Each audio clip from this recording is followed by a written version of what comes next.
My name is Nancy Klaus. I'm 28 years old. And if you asked anyone around me a year ago, they'd probably say I had my life all figured out. Solid career, a loving partner, an apartment in the city. From the outside, it looked like stability. But stability can sometimes be a trap you don't notice until it's too late. Looking back, the signs were always there. I just refused to read them. I met Kevin in college. I was majoring in engineering, the type of girl who color-coded her notes and had every semester mapped out. Kevin, on the other hand, was chaos in human form, studying marketing, dreaming big, talking fast, always brimming with ideas that sounded impossible but exciting. We clicked in a way that felt effortless. He brought out a playful side of me, and I grounded him when his head floated too far into the clouds. Our friends used to joke we were the perfect equation: logic plus creativity. I believed them. After graduation, while most couples were trying to figure out long distance or separate leases, we made the leap and moved in together. A small 2-bedroom in the city. Old pipes, creaky floors, and a view of the brick wall next door, but to me it was ours. At the time, I was offered a job in another state, better salary, more growth. But Kevin had just landed a spot at a marketing agency. He told me he couldn't imagine starting his career without me there to celebrate the wins and help him through the inevitable rough patches. I didn't hesitate. I turned the offer down, took a local position instead. Stability. For us. That word again. Stability. The first couple of years felt like building a home brick by brick. I was loyal to a fault, really. When Kevin got passed over for a promotion and spiraled into self-doubt, I was there. When anxiety crept in late at night, I'd hold him while he whispered fears into the dark. I researched coping strategies, cooked him comfort meals, dipped into my savings to cover therapy sessions when his insurance didn't. "You're my safe place," he would murmur, curling against me after a long day. Those words melted me. I thought they meant we were unshakable. But here's the thing about being someone's safe place. Sometimes it turns into being someone's doormat, and you don't realize the difference until you're already flat on the floor. Kevin had always been drawn to social media, partly for work, partly for validation. At first it was harmless. Posting campaign ideas, following trends, experimenting with content. But soon he was scrolling for hours, lost in feeds of influencers skydiving in Bali or sipping cocktails on private beaches. One night as he scrolled, he sighed, "God, look at his adventures. Why don't we do stuff like that?" I laughed it off. We could take a weekend trip, maybe the coast. He waved it away. Too busy. Too expensive. Besides, it wouldn't be the same. That moment stuck with me longer than I admitted. It wasn't about the trips.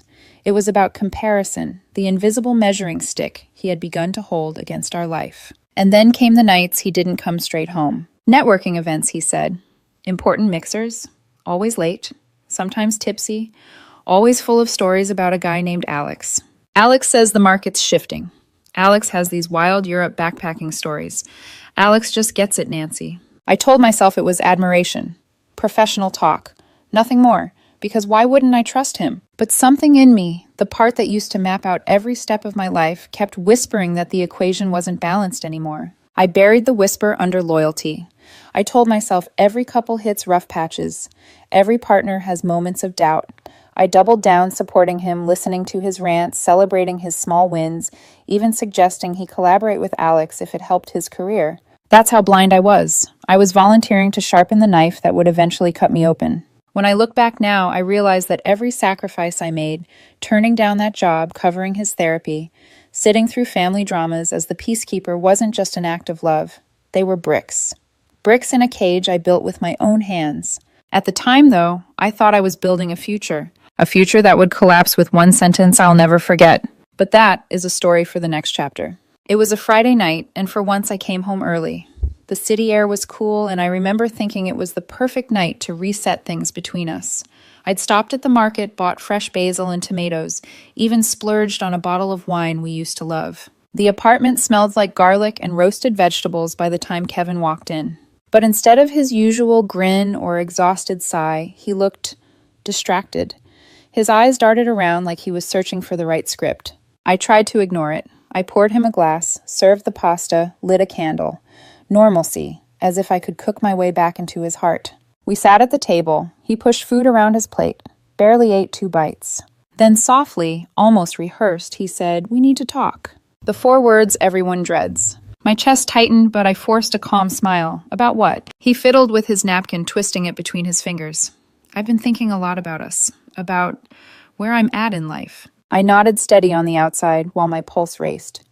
Was this about moving a new job or? It's about Alex, he blurted as if ripping off a bandage. The fork slipped from my hand. Alex, he couldn't meet my eyes. We've been spending time together. And I feel something. He's exciting, driven. I connect with him in a way that's different. Different. The word rang in my ears like a bell tolling the end of something. I swallowed hard. So what are you saying? You want to break up? Kevin shook his head quickly as though that would soften the blow. No, not exactly. I don't want to lose you, Nancy. You're my best friend, my safe place. The physical stuff between us, it's good, comfortable. Why throw that away? I stared, not understanding. Then what do you want? He took a breath, finally lifting his gaze. There was no shame in his eyes, only calculation.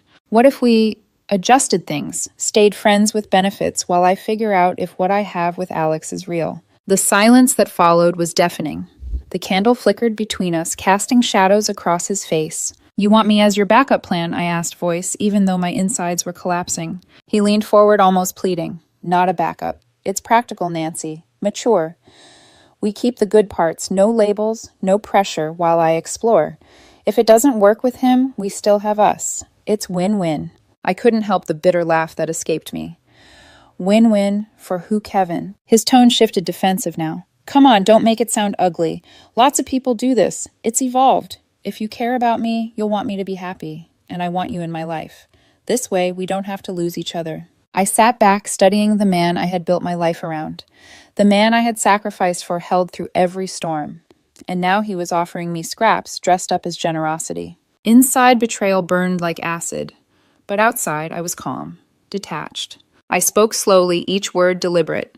If you're not all in, then I'm not in at all. No friends, no benefits, nothing. For the first time, his composure cracked. His eyes widened. Wait, you're serious? Just like that, you'd throw it all away. I stood gathering our untouched plates. I'm not throwing anything away, Kevin. You already did. He scoffed, his voice rising. You're being dramatic. Think about it. You'll regret this when you're alone. Maybe he believed that. Maybe he wanted me to. But as I packed a small overnight bag, ignoring his sputtered arguments, I realized something chilling. I felt lighter. The door clicked shut behind me, and for the first time in years, I wasn't Kevin's safe place. I was my own. The first night after I left, I crashed on my friend Marissa's couch. I lay there staring at her ceiling fan, its slow rotation syncing with the storm inside my head. No tears came, not yet. Just a hollow disbelief. It wasn't until 3 days later when I returned to the apartment while Kevin was at work to pack my things that the tears finally broke free. Each sweater, folded into the box, felt like closing a chapter I hadn't realized was already over. I left the key on the counter. No note, nothing left to say. I went no contact, blocked his number, muted his socials, even rerouted our shared subscriptions into my name and removed his. It wasn't revenge, it was survival. But silence is heavier than shouting. It pressed down on me in the quiet moments when my phone stayed dark, when I rolled over in bed and found only the imprint of my own body. Nights were the worst. I'd lie awake staring at the ceiling, replaying the years I had given him, the job I didn't take, the vacations I canceled, the countless family dramas where I played mediator for him and his relatives, smiling through gritted teeth. And still he had the audacity to call me his safe place, then treat me like a placeholder. The grief morphed into self-doubt. Maybe he was right. Maybe I was boring, predictable, safe. Maybe Alex really was more exciting, more alive. The thoughts gnawed at me until I found myself Googling therapy clinics at 2 a.m. By the following week, I had my first session. The therapist's words hit like truth I had always known but never dared to say. He didn't just betray you, Nancy. He devalued you. He believed your loyalty meant you'd accept crumbs. That's not love. That's entitlement. Entitlement. The word cracked something open inside me. So I started the slow, painful work of reclaiming my life. Mornings, I forced myself to the gym. The first few runs were fueled only by anger, but eventually they became something else, proof I was moving forward one step at a time. Afternoons, I poured myself into projects I had sidelined for years, tinkering with design software, reading journals I once loved. Evenings, I reconnected with friends I'd drifted from. They welcomed me back without judgment, and laughter, real unforced laughter, crept into my life again. Meanwhile, the grapevine whispered about Kevin. I didn't ask, but mutual friends slipped details into conversations anyway. He's been missing work a lot. He's always out drinking. He keeps talking about Alex like it's more than business. I nodded politely, never asking for more. I was done chasing his story. But in the quiet of my own mind, I couldn't help wondering, would Kevin ever realize what he'd thrown away? One evening, as I journaled by lamplight, I wrote a single line that would become my anchor: I would rather be alone than be someone's second choice. The sentence looked fragile on the page at first, but the more I read it, the stronger it felt. Kevin's voice had always been the loudest in our relationship, but in the silence I had chosen, my own voice finally began to rise. And in that silence, a new version of me was being born. Karma has a way of moving quietly at first, then striking all at once. It was about a month after I cut ties that the whispers turned into full stories. Through mutual friends, I learned that Kevin's grand new beginning with Alex had fizzled almost as quickly as it started. They'd hooked up a few times, gone on a weekend trip together, and when Kevin confessed he wanted something serious, Alex vanished. Blocked his number, no explanations, just gone. Kevin had gambled stability for excitement, and excitement cashed out the moment it got boring. The fallout was ugly. Kevin started showing up late to work. Then, not at all. He missed a major client presentation and, according to one friend, was seen stumbling out of a bar the night before drunk and belligerent. His social media, once curated and full of bravado, turned cryptic.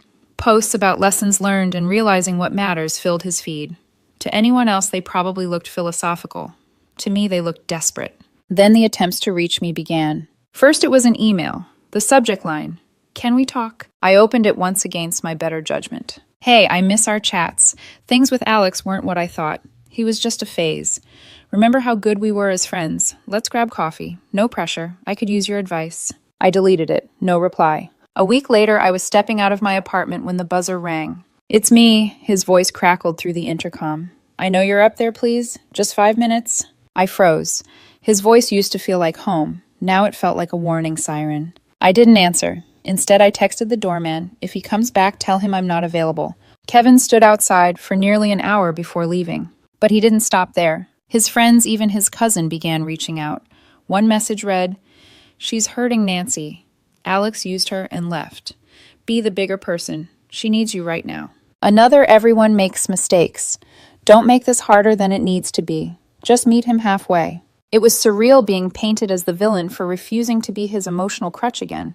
The same people who once told me I was too good for him were now urging me to step back into the role of savior.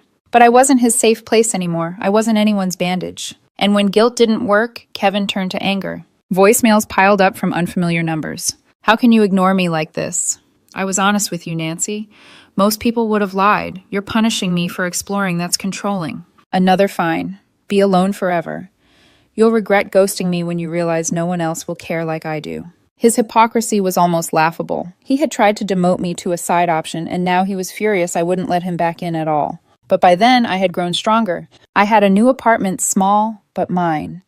A promotion at work I once turned down was finally mine, complete with travel perks and recognition. I was reconnecting with friends, trying new hobbies, even saying yes to casual dates. My life wasn't perfect. There were nights loneliness whispered in my ear and days when memories stung unexpectedly. But it was mine, entirely mine. And with every step forward, Kevin's voice faded into nothing more than background noise. Yet life has a way of circling back. And soon enough, we would find ourselves face to face again, only this time, I wouldn't be the one begging. 6 months had passed. By then, my life was unrecognizable compared to the night I walked out of our apartment. I had just returned from a work trip, my first conference out of state. The flight had been exhausting, but I was buzzing with energy. New contacts, new opportunities, and the subtle thrill of proving to myself that I could thrive without him. When my friend Jake invited me to his rooftop birthday party, I almost skipped it, but something inside nudged me to go. A year ago, I would have declined, afraid Kevin might not approve of me being out late. Now the choice was mine and mine alone. The rooftop was strung with lights, laughter spilling into the night air. I wore a black dress I hadn't touched in years, one I used to save for special occasions that never came. That night it wasn't for anyone else. It was for me. I was mid-conversation with a coworker when I felt that sharp, unmistakable tug of eyes on me. I turned, and there he was, Kevin. Only he wasn't the man I remembered. His suit looked rumpled, His smile strained his eyes, tired and hollow. He hovered at the edge of the crowd, clutching a beer like it was the only thing tethering him to the world. Our eyes locked. His widened with recognition, desperation flickering in the corners. Then he crossed the rooftop with a determination that made the air around me shift. "Nancy," he said, his voice low, urgent, as if afraid someone else might overhear. "Kevin." My tone was calm, detached. Just a name, no warmth attached to it. "I need to say this, please." I raised a brow. "You've had plenty of chances to say things." He flinched but pressed on. "Alex was a mistake. He never wanted more. He just used me, and I see that now. I see what I had with you. Stable. Real. I was an idiot proposing that friends with benefits crap. I was scared of committing fully." I tilted my head, studying him as if he were a Slousker pitching me a bad idea. "You weren't scared, Kevin. You were greedy." His jaw tightened. "I wasn't greedy. I was confused. I thought I needed excitement, but what I really needed was you. I miss you. Us. Can we start over?" Even just as friends at first. He reached for my arm. Reflexively, I stepped back. His hand lingered in the air for a beat before falling. "Do you remember," I said slowly, "the night you told me you wanted to keep me as your safety net while you chased someone else that night you ended us? Not me, you." His eyes grew glassy, desperate. "I didn't mean it like that. I was wrong. I'm saying I know better now. Don't punish me forever for one mistake." I let out a breath, steady, final. "This isn't punishment. This is consequence. You wanted benefits without love. I chose myself. That's the difference between us." For a moment, silence stretched between us. The music and laughter from the party carried on around us, but in our little bubble, it was just the two of us, past and present, colliding one last time. "Please," he whispered, his voice cracking. "Don't do this." I gave him a faint smile, not cruel, just resolute. "Kevin, I already did. Months ago." Then I turned, walking back to my circle of friends. Their laughter welcomed me in bright and effortless, while behind me, Kevin stood alone, swallowed by a life he no longer had access to. For the first time, I realized the power shift was complete. He had once believed I couldn't live without him. Now it was clear he was the one who couldn't live without me. And I no longer cared. After that night on the rooftop, I never saw Kevin again. He lingered for a while through mutual acquaintances, through the occasional rumor. Someone mentioned he was still single, bouncing from fling to fling, chasing sparks that burned out as quickly as they began. Others said he'd lost weight, looked tired, avoided eye contact when my name came up. But none of it mattered anymore. His life was no longer my business. Mine, however, had become something worth living. I moved into a sunlit apartment overlooking the park, filled it with books and plants, and the kind of silence that felt like peace, not punishment. I started traveling for work, meeting new people, discovering cities on my own terms. And slowly I opened myself to dating again. Not rushing, not clinging, just letting connections form where they may. There's someone now. It's new, unhurried, respectful. Whether it grows or fades, I know I'll be fine, because I'm no longer afraid of being alone. Love used to mean sacrificing myself for someone else's comfort. Now it means protecting my boundaries and honoring my worth. Kevin once told me I was his safe place. I used to treasure those words, but I see them differently now. I wasn't his safe place. I was his safety net, the thing he believed would always catch him when he fell. When I finally stepped aside, he hit the ground, and I kept walking forward. People always expect a story like mine to end with revenge or reconciliation, a grand scene, a dramatic twist. But mine ended with something quieter. Silence. And in that silence, I found my voice again. If there's one thing I've learned, it's this. Never let someone convince you that being their second choice is better than being alone. Alone is not empty. Alone is freedom. So, no, I don't hate Kevin. I don't wish him harm. I don't even think of him often. He was a chapter 1. I closed